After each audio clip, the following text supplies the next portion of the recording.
What inspired you to make this documentary? How did this come about? Well, it came about after I read Roger's autobiography. When I was 19, I wanted to pursue a filmmaking career. I didn't have the chance to go to film school, and Roger's autobiography was kind of like a Bible for myself and my friends of how to make our short films on the cheap, and it served as inspiration that we could, you know, make things happen too. And I grew up watching a lot of Roger's movies on television, specifically the movies of Pam Grier, the Vincent Price Poe pictures, some of the car genre pictures that he made, like Grand Theft Auto and Death Race 2000. And when I read his autobiography, I realized that there was one person behind all of these different genres of films that I really had a great love for. And I also realized that one human being was behind launching the careers of so many people that were kind of like my film gods. So I think the seed was planted then. Years passed, my career did progress, and I got involved producing documentaries, and then one day I just thought to myself, you know what? I don't think that anything's been done on him, and nothing had since the late 70s. And so I said, why not me? Why can't I just call him up and ask him if I can make this film? And that's how it got started. That's awesome. Now, you've been behind the camera for so long. How did it feel to be in front of the camera? How did it feel to be the subject? It was easy. All I had to do was talk about myself, and I'm happy to do that at any time. Oh, that's a good answer, actually. What was the biggest challenge filming someone who's been behind a camera?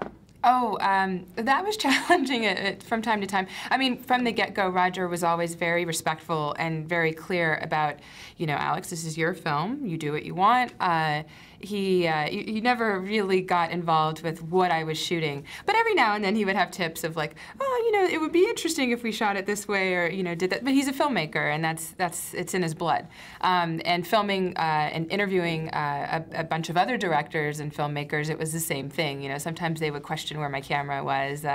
But it was a really cool experience, and it was great to get advice and tips from, you know, some of the greatest filmmakers walking the planet. Oh, of course. Yeah, completely impressive. Now, I heard a little rumor, and I was supposed to ask about this, about a story about the trip and dropping acid while preparing for this film. Can you tell us a little bit about this story?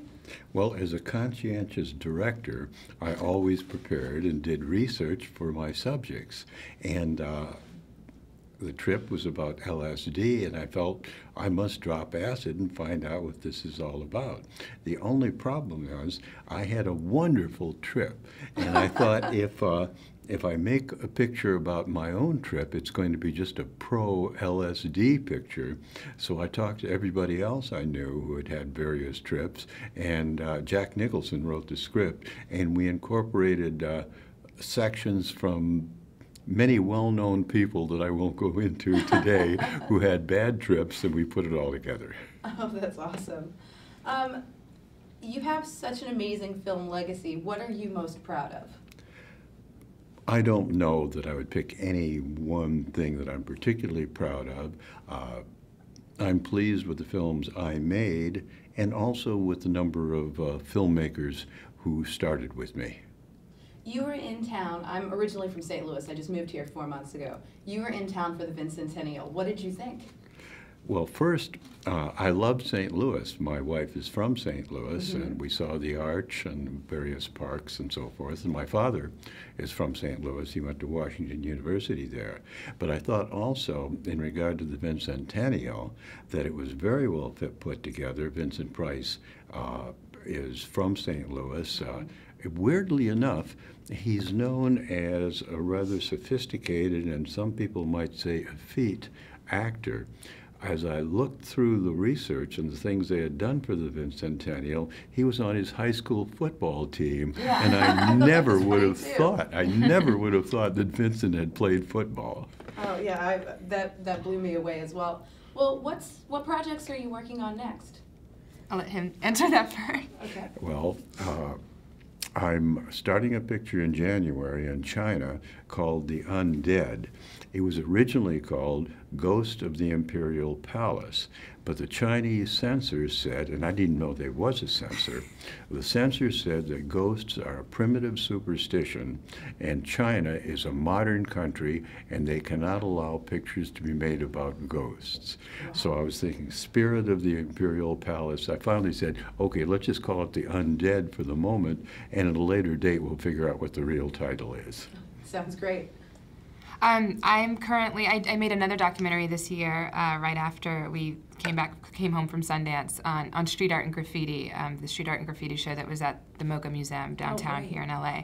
And I'm working now, and we're developing it into a miniseries for cable television. So that's my doc life. And then on the narrative feature side, I'm going to be shooting a movie in 2012, an intergalactic love story that's definitely in the vein of this man right here. We should talk. Yeah.